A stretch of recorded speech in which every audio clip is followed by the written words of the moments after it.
바울이 에베소를 잠깐 들렀다가 떠났는데 에베소를 떠나서 예루살렘으로 가는 이 모든 여정 중에 에베소에 어떤 인물이 한번 방문을 해요. 아볼로라는 인물이 그 사이에 이제 방문을 합니다. 자기가 알고 있는 예수님에 대해서 아주 자세하게 에베소 성도들을 가르쳤다 이렇게 되어 있어요. 그리고 바울이 에베소에 도착하자 새로운 양상이 펼쳐져요. 에베소에서 아볼로가 열심히 가르치고 고린도로 떠났지만 에베소에 있는 신자들 중에 어떤 사람들은 성령의 세례가 뭔지도 모르고 있었다는 것을 약간 우리에게 알려주는 식으로 누가가 기록하고 있는 것 같아요. 어쨌거나 중요한 건 뭐냐면 복음을 충분히 몰랐던 아볼로로부터 충분히 못 배웠기 때문일까? 상상들을 얼마든지 할 수 있지만 중요한 건 뭐냐면 어쨌거나 에베소에 성령을 받는다는 게 뭔지조차 모르는 제자들이 있었다는 사실이에요. 근데 바로 이때 우리가 먼저 질문해야 될 게 있습니다. 우리는 잘 알고 있다고 단언할 수 있을까요? 요약하면 대략 3가지 정도로 요약할 수 있다고 생각이 되는데, 하나는 좀 전통적인 입장 혹은 전통적인 입장에서 조금은 벗어나 있지만 상당히 설득력 있는 입장, 또 하나는 오순절의 입장. 첫째 전통적인 입장은 존 스토트는 이렇게 얘기했어요. 이런 거죠. 가장 중요한 성경 구절이 뭐냐면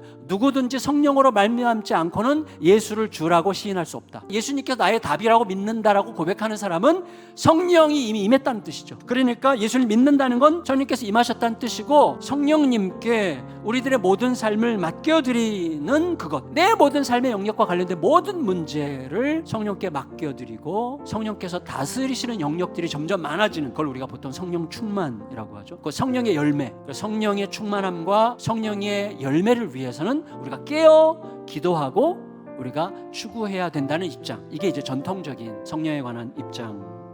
근데 여기서 약간 이걸 좀 더 구체적으로 설명하고 싶어 했던, 좀 그래서 약간 방향이 다른 게 로이드 존스라는 목사님의 입장입니다. 예수님을 믿고 구원받는 것은 분명히 성령의 역사다. 근데 성령의 역사인데 그것을 우리가 중생의 세례라고 부르자. 좀 더 강력한 사역자로 부름받는 이런 대단한 사역을 하는 사람들을 위해서 하나님께 쏟아 부어주시는 성령의 세례가 따로 있다는 거예요. 그래서 중생의 세례와 성령의 세례를 구분하는 거예요. 오순절 신학은 뭐냐면 성령으로 예수를 믿게 되는 건 맞는데 1차 축복이고 제2차 축복이 있다는 거예요. 그게 바로 성령 세례라는 거예요. 필연적으로 방언이 수반된다는 거예요. 우리에게 중요한 건 뭐예요? 내가 지금 예수를 따르고 있느냐가 중요하죠. 성령은 예수의 영이에요. 예수로 충만하다는 게 성령으로 충만하다는 것이고, 예수님은 그 말씀이시죠. 말씀으로 오셨죠.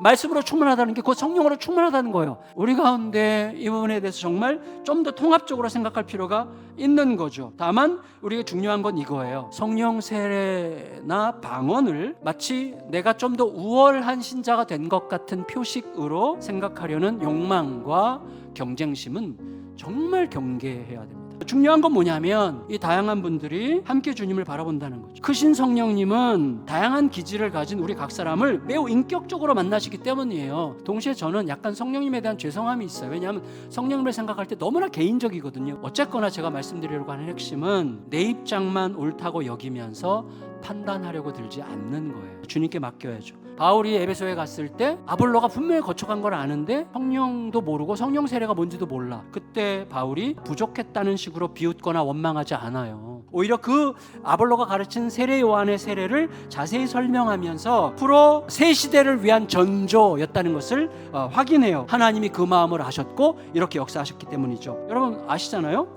말씀이 바르게 선포되면 성령님께서는 그 말씀을 통해서 하나님의 질서를 펼치시는 거예요. 자, 에베소가 그동안 어떻게 움직였어요? 두려움과 위협으로 움직였죠. 사람들을 위협과 두려움으로 움직였던 에베소 도시가 두려움에 감싸였어요. 무엇 때문에? 예수 이름 때문에. 예수님의 이름에 대한 경외심을 가지고 예수의 이름과 함께 살고자 하는, 예수의 이름이 제대로 선포되는 곳에는 3가지 특징이 있는데 찬양과 고백과 결단이에요. 마찬가지로 이들이 예수의 이름의 영광을 아는 순간 그 이름을 너무나 높이고 싶었어요. 그 다음에 뭐예요? 마술사들이 회심해요. 결국 성령님께서 주님의 말씀을 통해서 행하신 일이었습니다. 알게 하시고 깨닫게 하시고 선포하게 하시는 말씀의 능력. 여러분, 이 선하고 아름답고 설레는 복된 여정이 매일매일 우리 안에서 우리 가정과 교회와 우리의 모든 삶에서 고스란히 수용되고 증거들을 통해서 확증되는 이 복된 은혜가 임하시기를 예수님의 이름으로 축원합니다.